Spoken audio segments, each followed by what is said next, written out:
Thanks, Sharon. And it's a pleasure to be here today to talk to you about the clean energy transition. My name is Angela. I'm a business student from the University of New South Wales, and I'm joined by Hamish today. And we're here specifically to talk about how can different stakeholders, particularly industry and educators, come together to empower students like ourselves to be ready to become clean energy leaders in the future. Okay. So both of us being the co-presidents of Student Energy UNSW, as we can see on the screen, but we come from very different backgrounds. I myself from finance and accounting, and Hamish from renewable engineering and chemistry. Yet together we have a shared passion for the clean energy sector and Australia's renewable transition. What we've recognised, though, in the UNSW landscape is that there's currently a discrepancy as to how STEM students versus non-STEM students perceive their ability to contribute into this space. And that is where we wanted to come in to create Student Energy at UNSW. And so for those who are unaware, Student Energy is a global youth-led organisation around the world. They're based in North America and they have hubs or chapters around the world, 120 countries to be exact, tapping 50,000 young students like ourselves. Yet 10 weeks ago, there wasn't anything actually in the ANZ region. And so with the help of Sharon, with the help of DGFI, we're quite proud to be launching Student Energy UNSW, which is Australia's first, and as of now, only chapter within this global network. And the reason why, the piece as to why Student Energy UNSW is so powerful is the 3 pillars that we operate on, as you can see on the screen. So firstly, it's all about building an interdisciplinary community. In terms of a university student, in my business classes, we tend to get trapped in silos, and while they do mention sustainability and ESG, they don't really go into too much detail about how business students can actively contribute in that space. And so by trying to find a like-minded group of people coming together from all diverse backgrounds, we hope to achieve this interdisciplinary community, which allows students to learn from each other and exchange knowledge.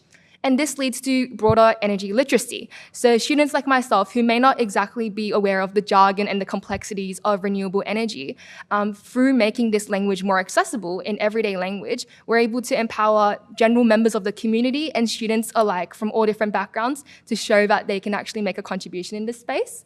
And ultimately, this leads to the final pillar, which is students being able to drive innovation and real-world change with the skills that they have, regardless of wherever background that they come from. And so I wanted to flag a few case studies. So I myself am currently working in the finance industry, and as of now, we can currently see that there is a growing nexus or relationship between financial literacy and how that's accelerating the clean energy transition. A big call out that I wanted to make is EV loans in particular. So how institutions such as the Clean Energy Finance Corporation are subsidizing borrowing costs for consumers and small businesses to empower them to achieve EV loans and meet their green goals essentially. And so therefore, with this growth and trend that we're seeing, it calls to question if we have enough people in the renewable energy space with that financial literacy, with those skills required in data analytics and actuarial studies, for example, if we have those people in the workforce ready to help drive this transition.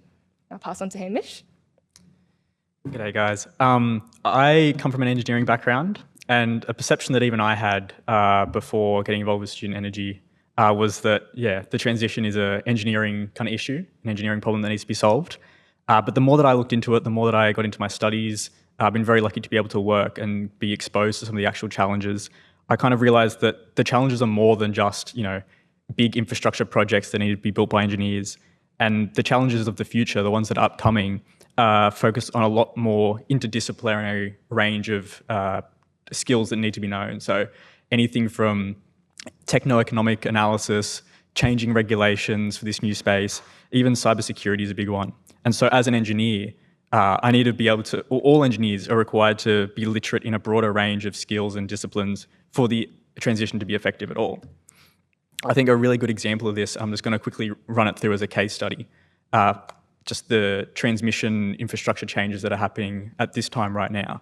You can kind of see one of the problems that we have at the moment is that all of the generation of the dots on the diagram on the right are kind of all dispersed along the coast. That's where all the coal plants are, that's where all the population centres are, and as a result, that's where all the transmission lines are. They hug the coast really tightly. This is great because, all the people live there, but the problem that we're facing is that all of the best solar resources, all the best wind resources, excluding offshore wind, aren't on the east coast of Australia.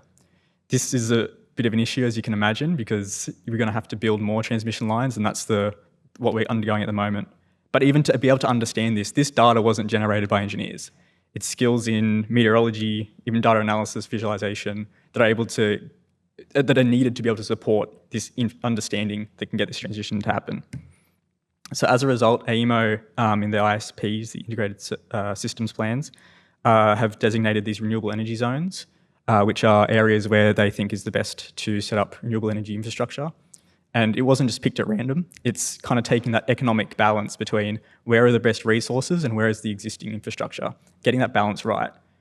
Things that are changing at the moment as well, all the, not just transition, but even in the distribution networks, changes in regulations, changing in laws, changing in standards, and making sure that everything is applied to. This is a big area that needs to be changed, and it's not for engineers necessarily. Big one as well, the last thing with this is getting social license for these projects to up and go. Engineers aren't typically known for having the best social skills, and so they're usually not the ones on the front lines, but everyone needs to be involved to be able to make this transition happen, just in this example of transmission lines alone. The problems of the future, the challenges that we're going to be facing are a lot more broad. We have everything from cybersecurity challenges, a life cycle analysis for every aspect of businesses, ESG reporting. The list goes on. I think this really speaks to what Dr. Hua was saying. There are so many skills from so many industries that need to be applied to effectively make this transition. This isn't just an energy transition or an engineering transition, it's a societal transition as well. Thanks, Hamish. And it wouldn't be a good presentation without some stats and some data. So here are the numbers to speak to that itself. So Student Energy released a report recently, and it showed specifically the societal attitudes that students have in terms of their ability to contribute into this space actively. And we see that there's 75% of respondents who want to contribute to this space, yet a large portion of that 75%, 68%, thought that they needed a STEM background in particular in order to contribute tangibly into this space, which we know, of course, is not the case. And Hamish's thought-provoking case study was just another testament to that. And so what does the energy transition require, though? So it's not necessarily STEM or technical skills, but Student Energy has flagged that green skills in particular is what is driven in terms of students wanting to be involved. And so if we have a look at the clean energy professionals currently on LinkedIn, research shows that only 1 in 8 of students wanting to become clean energy professionals had one green skill listed on their profile. And a green skill is simply just a skill that's needed to enable environmental sustainability onto some form of an economic activity. And as you can see on that graph there, or that infographic there, the green skills that are required within these students to become effective leaders in clean energy don't just span STEM or technicalities with engineering. You can see that there's also environmental policy, there's also environmental finance and sustainability education. And so all of this together creates an ecosystem as to the green skills that are needed within students wanting to contribute into this space. And what we're currently finding right now is that institutions such as UNSW still have quite a long way to go in terms of pioneering these green skills to students in classrooms. And another statistic to really show the urgency and the need for this is from 2022 to 2023, we can see that the number of workers, or the proportion of workers who have green skills, grew by 12.3%, yet the job market grew even further and almost double at this rate, as to 22% of jobs that were listed within this time period needed green skills. And so that there is already a testament to the gap that we need to close. And so now the question is, what is actually needed now to close this gap? And it all lies into training and resources and the allocation of these resources to students at a young age. So trying to tailor students and their curiosity and their energy and effort in the education system so that they can go on to the real world later on and have these green skills already there for them to apply to their careers. And in particular, what employers are looking for, as you can see there on the left-hand side. A big one I wanted to call out is project management, because project management is essentially that bridge between soft skills and technical skills. And so that is a big pillar that employers are looking for.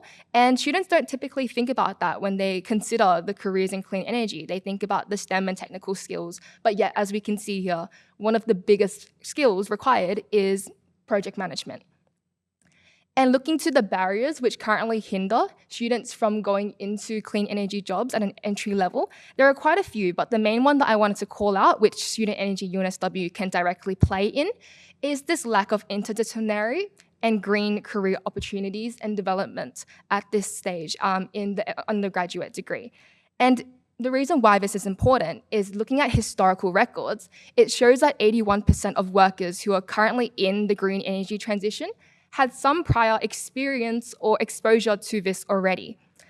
If UNSW and if education facilities don't readily offer these green career development opportunities, then how can these students feel confident and prepared to go into the real world, into the green energy sector and contribute there? And so that really proves the effort and the, I guess, initiative required for educators to work alongside industry to ensure that students get these accessible opportunities from the get-go when they enter university.